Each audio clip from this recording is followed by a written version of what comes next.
everyone, welcome to my channel. So let's start with the new topic, and the name of the topic is immunity. So what is immunity? Have you ever heard about immunity? So if I am defining immunity, immunity is the ability of the host to fight against the disease causing organism conferred by the immune system. That is known as immunity. So immunity क्या है? It is the ability है host की body का ताकि वो fight कर सके against the disease causing organism. और इम्यूनिटी कौन प्रोवाइड करता है? हमारी बॉडी का immune system. So that is known as immunity. Every day we are exposed to large number of infectious agents. However only few of these are disease causing. So why? अक्सर हर दिन हमारी body जो है large number of infectious agent के exposure में आती है, लेकिन बहुत कम एक्सपोजर ऐसे हैं जो हमें बीमार करने में कैपेबल है। ऐसा क्यों है? Because our body has ability to defend itself against these infectious agent, and that overall ability of the body is known as immunity. That is the immunity which defends us from these harmful pathogens. So let's discuss the type of immunity. Immunity has two types. One is innate immunity and another one is acquired immunity.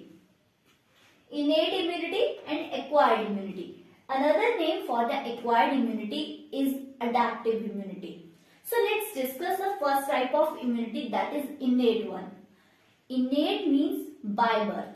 This type of immunity present at the time of birth and provides non-specific defense. So जो innate immunity है वो non-specific defense provide करती है और at the time of birth present होती है। Innate immunity में 4 barriers हैं, 4 barriers। कौन कौन से? फिजिकल बैरियर, फिजियोलॉजिकल बैरियर, आपका cellular barrier and next one is cytokine barrier. तो ये 4 बैरियर जो है वो इनेट इम्यूनिटी के 4 बैरियर हैं। अगर हम first barrier that is physical, अगर हम फिजिकल बैरियर की बात करें तो फिजिकल बैरियर का मेन एग्जांपल है हमारा skin. Skin is the main physical barrier. Another example की बात करें तो mucus coated epithelium which line your respiratory tract, gastrointestinal tract, urogenital tract. तो these are the example of physical barrier. ये क्या करते हैं? प्रिवेंट करते हैं entry of the pathogen inside our body, कि हमारी बॉडी के अंदर पैथोजन की एंट्री ना हो। ठीक है। नेक्स्ट वन इज फिजियोलॉजिकल और केमिकल बैरियर। फिजियोलॉजिकल और केमिकल बैरियर जो है इसमें आपकी सीक्रीशंस आती हैं, like tears from the eyes, saliva in the mouth, acid in the stomach. So ये सारे भी क्या करते हैं? ट्रैप करते हैं माइक्रो ऑर्गेनिज्म को या इन्फेक्शियस एजेंट को एंड प्रिवेंट करते हैं उनकी entry inside our body. Next one is your cellular barrier. Cellular barrier, cellular means cells. What are the cells that help in defensing our body? तो वो जो cells हैं, the main cells are leukocytes. Leukocytes means WBCs। तो WBCs हो गए, उनमें कौन कौन? Neutrophils, monocytes in blood, macrophages in tissue and natural killer cell. Natural killer cells are the types of lymphocytes. So next one is cytokine. So cytokine barrier की अगर हम बात करें तो साइटोकाइन बैरियर जो है उसमें आते हैं आपके इंटरफेरॉन्स। सो इंटरफेरॉन्स क्या है? इंटरफेरॉन्स जो है, जो वायरस इन्फेक्टेड सेल्स होते हैं वो सिक्रीट करते हैं एक प्रोटीन जिसको इंटरफेरॉन बोलते हैं। और इंटरफेरॉन क्या करती है? जो अदर नॉन इन्फेक्टेड सेल्स हैं उनको फर्दर वायरल इन्फेक्शन से प्रिवेंट करती है। तो ये काम होता है आपके इंटरफेरॉन का, जो कि साइटोकाइन बैरियर का एग्जाम्पल है। मैंने बोला सेलुलर बैरियर में हमारे WBCs यानी कि ल्यूकोसाइट्स आते हैं। तो वो भी क्या करते हैं? जो भी फॉरेन पार्टिकल, जो भी फॉरेन एजेंट हमारी बॉडी में एंटर करता है उसके साथ फाइट करते हैं। ठीक है।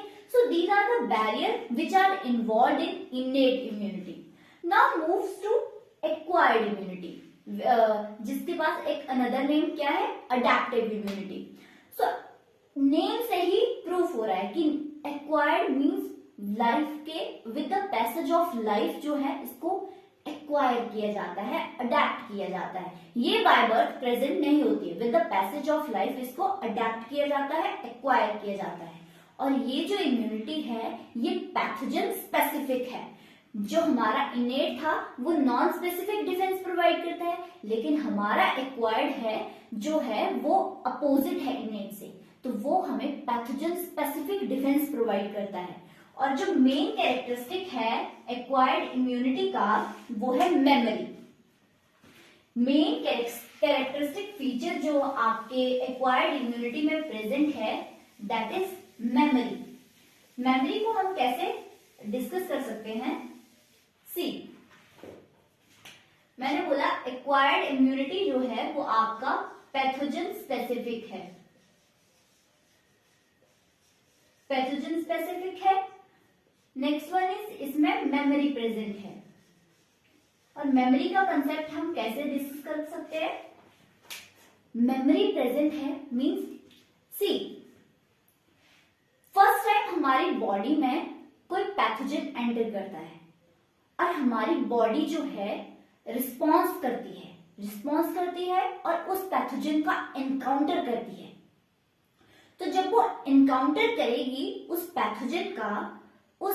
पैथोजन के एनकाउंटर के टाइम पे जो रिस्पॉन्स जनरेट होगा वो रिस्पॉन्स प्राइमरी रिस्पॉन्स होता है. ठीक है, मतलब कि व्हेन द पैथोजन जब एंटर करा हमारी बॉडी में, when the pathogen entering our body produces a response और that response is known as primary response. और जो प्राइमरी रिस्पॉन्स है which is of low intensity, वो लो इंटेंसिटी का होता है.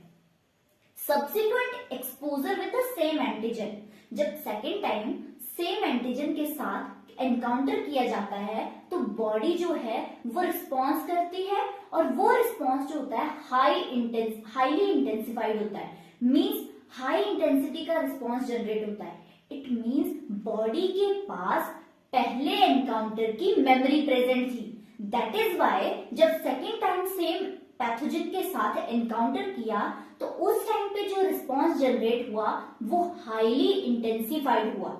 ठीक है, तो हाईली इंटेंसिफाइड रिस्पॉन्स का प्रूफ ये है कि बॉडी के पास फर्स्ट एनकाउंटर की मेमोरी प्रेजेंट थी. उस टाइम मेमोरी सेल्स बन चुके थे. उन्हीं की वजह से जो सेकेंड टाइम सेम एंटीजन के साथ जब एक्सपोजर हुआ तो वो रिस्पॉन्स स्ट्रॉन्ग हुआ, लॉन्ग लास्टिंग हुआ और हाईली इंटेंसिफाइड हुआ.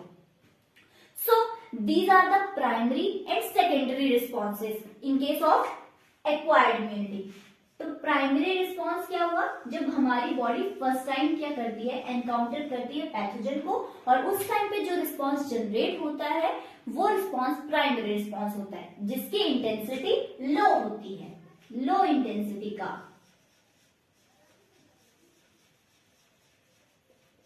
लो इंटेंसिटी का रिस्पॉन्स है.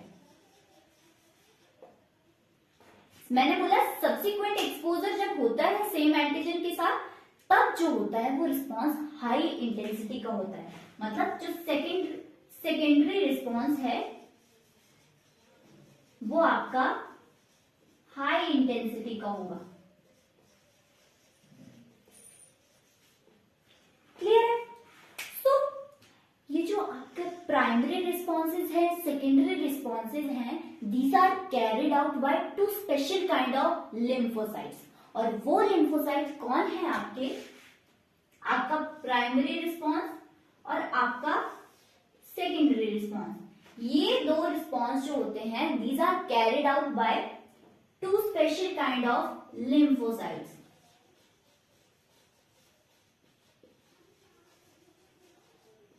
और कौन है वो लिम्फोसाइट? आपके बी एंड टी सेल्स, या आप लिम्फोसाइट भी बोल सकते हैं. बी लिम्फोसाइट या टी लिम्फोसाइट या बी सेल या टी सेल. तो ये दो जो लिम्फोसाइट हैं ये रिस्पॉन्सिबल होते हैं आपके प्राइमरी और सेकेंडरी रिस्पॉन्स के लिए. So let's discuss about these two lymphocytes. जो कि प्राइमरी रिस्पॉन्स और सेकेंडरी रिस्पॉन्स में हेल्प करती हैं। तो वो लिम्फोसाइट्स है आपका बी सेल और टी सेल। तो अब हम एक एक करके बी सेल का भी रोल पढ़ेंगे और टी सेल का भी रोल पढ़ेंगे।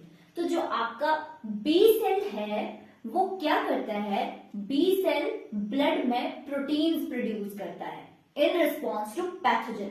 जब भी पैथोजन की एंट्री होगी तो बी सेल क्या करते हैं, प्रोटीन्स प्रोड्यूस करना स्टार्ट कर देते हैं। प्रोटीन्स प्रोड्यूस करते हैं हमारे ब्लड में और उन प्रोटीन्स को बोलते हैं एंटीबॉडीज। क्या, प्रोटीन्स जो प्रोड्यूस हुई उनका नेम है एंटीबॉडीज। तो एंटीबॉडीज प्रोड्यूस करना स्टार्ट कर देते हैं हमारे B cell in response to pathogen. तो ये जो एंटीबॉडीज हैं, ये एंटीबॉडी बाइंड करेंगी हमारे उस फॉरेन एजेंट के साथ या एंटीजन के साथ और उसको डिस्ट्रॉय कर देंगे। So let's discuss about the structure of antibody. तो एंटीबॉडी प्रोड्यूस होती हैं, बी सेल प्रोड्यूस करते हैं हमारे ब्लड में इन रिस्पॉन्स टू पैथोजन। तो जो एंटीबॉडी है उसको रिप्रेजेंट करते हैं H2L2 बिकॉज हमारी एंटीबॉडी जो है वो 4 पेप्टाइड चेन से मिलके बनती है। एंटीबॉडी प्रोटीन है और प्रोटीन किससे बनती है, पेप्टाइड चेन से। तो पेप्टाइड चेन कितनी प्रेजेंट है हमारी एंटीबॉडी में, 4 पेप्टाइड चेन प्रेजेंट होती हैं। कौन कौन सी, 2 हैवी चेन और 2 लाइट चेन। तो इसलिए इसको रिप्रेजेंट करते हैं H2L2 means 2 heavy chain and 2 light chain. So this is the structure of antibody. ये रही आपका 2 लाइट चेन, जो बाहर वाली है स्मॉल वो है लाइट चेन और जो अंदर वाली है लॉन्गर, ये जो 2 लॉन्गर चेन्स हैं these are known as heavy chains. तो 2 heavy chain and 2 light chain. और ये जो हैवी चेन्स हैं या लाइट और हैवी चेन है ये आपस में कनेक्टेड है through disulphide bond. So disulphide bond is the connecting link between these 4 peptide chain. ठीक है। सो अगर हम बात करें कि एंटीबॉडी भी कितने टाइप्स की हैं, तो एंटीबॉडी 5 टाइप्स की होती हैं। लाइक आपके एंटीबॉडी को रिप्रेजेंट करते हैं आईजी। आईजी मीन्स इम्यूनोग्लोबुलिन और इम्यूनोग्लोबुलिन इज अ प्रोटीन और एंटीबॉडी भी प्रोटीन है। सो हमारा जो एंटीबॉडी है वो 5 टाइप्स की है। 5 टाइप्स की है, कौन कौन सी, आपका आईजीजी जो अबंडेंट है, सबसे ज्यादा जो ब्लड में एंटीबॉडी प्रेजेंट है वो है आपकी आईजीजी, सबसे ज्यादा मतलब जिसका कंसेंट्रेशन अबाउट 80% है। IgM, IgA, IgD and IgE. IgE is the antibody which is produced at the time of allergic reaction। जब एलर्जी बॉडी एलर्जिक रिएक्शन के लिए मतलब रिस्पॉन्स करती है, किसी एलर्जी हो जाती है किसी को, दैट टाइम जो एंटीबॉडी प्रोड्यूस होती है that is known as IgE। So these are 5 different types of antibodies produced into our blood by the B cell. So अब बात करते हैं T cell। तो T cells themselves do not produce any kind of antibody, but they help the B cell to produce the antibody. तो T cell कोई भी antibody produce नहीं करते हैं पैथोजन के रिस्पॉन्स में, पर वो हेल्प करते हैं B cell को ताकि वो प्रोड्यूस करें एंटीबॉडीज। अब बिकॉज ये जो हमारी एंटीबॉडीज हैं these are found into our blood, blood में पाई जा रही हैं। तो जो इम्यूनिटी प्रोवाइड हो रही है, हमारे जो रिस्पॉन्स जनरेट हो रहा है, इम्यूनिटी प्रोवाइड हो रही है, that immunity is known as humoral immunity. और जो रिस्पॉन्स उस टाइम पे प्रोड्यूस होता है that response is known as humoral immune response.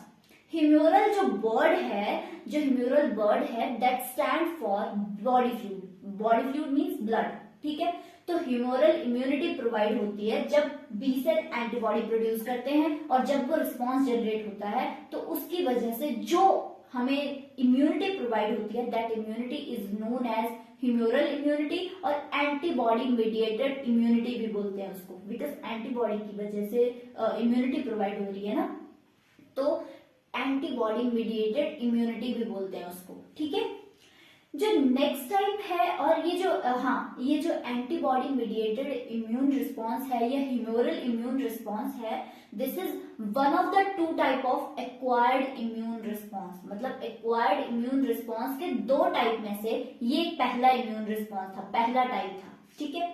अब नेक्स्ट जो इम्यून रिस्पॉन्स है that is cell mediated immune response, और इसको सेल मीडिएटेड इम्यूनिटी भी बोलते हैं। और उसमें कौन रोल प्ले करता है? हमारा टी सेल।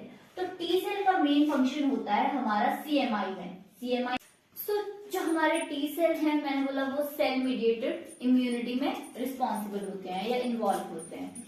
तो जो अब हम इसको हम ऐसे समझ सकते हैं, जैसे कई बार आपने सुना होगा कि किसी का ऑर्गन फेलियर हो गया, लाइक लिवर ट्रांसप्लांटेशन करना है या हार्ट ट्रांसप्लांटेशन करना है, किडनी ट्रांसप्लांटेशन करना है, तो उसके लिए एक सूटेबल डोनर की सर्च की जाती है कि एक सूटेबल डोनर होना चाहिए ताकि मतलब टिश्यू मैचिंग हो जाए, ठीक है, ताकि कोई किसी तरह का रिजेक्शन ना हो। बिकॉज जो हमारी बॉडी है वो हमारी बॉडी जो है वो डिफरेंशिएट कर देती है सेल्फ एंड नॉन सेल्फ को। Our body is able to differentiate self from non self, and cell mediated immunity जो है वो इसमें मेन रोल प्ले करती है। जो हमारी सेल मीडिएटेड इम्यून रिस्पॉन्स है वो इन्वॉल्व होता है ग्राफ्ट रिजेक्शन में। तभी तो जो जिस इंसान में ऑर्गन ट्रांसप्लांटेशन की होती है वहां पे वो इंसान अपनी पूरी लाइफ में इम्यूनोसुप्रेसेंट लेता है। बिकॉज कभी भी बॉडी जो होता है वो रिजेक्ट कर सकता है उस ऑर्गन को, तो इसलिए इम्यून रिस्पॉन्स ना हो, सेल्फ और नॉन सेल्फ डिस्क्रिमिनेशन ना हो, इसलिए उस पर्सन को अपनी पूरी होल लाइफ में क्या लेना पड़ता है? इम्यूनोसुप्रेसेंट लेने पड़ते हैं। जो सेल मीडिएटेड इम्यूनिटी है, सेल मीडिएटेड इम्यून रिस्पॉन्स है, उसका मेन रोल जो है वो इसी में है कि वो जो है वो सेल्फ और नॉन सेल्फ को डिस्क्रिमिनेट करने में हेल्प करता है। और वो क्या करता है, हमारे जो ग्राफ्ट रिजेक्शन है उसमें मेन जो रिस्पॉन्सिबल होती है वो हमारी सेल मीडिएटेड इम्यूनिटी ही रिस्पॉन्सिबल होती है, और जिसमें जो कौन प्रोवाइड करता है? हमारे T cell. So this is all about acquired immunity, जिसमें हमने हमारा मेमोरी के बारे में पढ़ा कि पैथोजन स्पेसिफिक है, मेमोरी है, फिर हमने मेमोरी के बेसिस पे प्राइमरी रिस्पांस और सेकेंडरी रिस्पांस पढ़े, फिर उन दोनों रिस्पांसेस को कौन कंट्रोल करता है? हमारे दो लिम्फोसाइट बी सेल और टी सेल। फिर बी सेल के बारे में पढ़ा कि वो एंटीबॉडी प्रोडक्शन करते हैं ब्लड में, हमारा टी सेल के बारे में कि वो सेल मीडिएटेड इम्यूनिटी प्रोवाइड करते हैं। सो this is all about immunity. Thank you.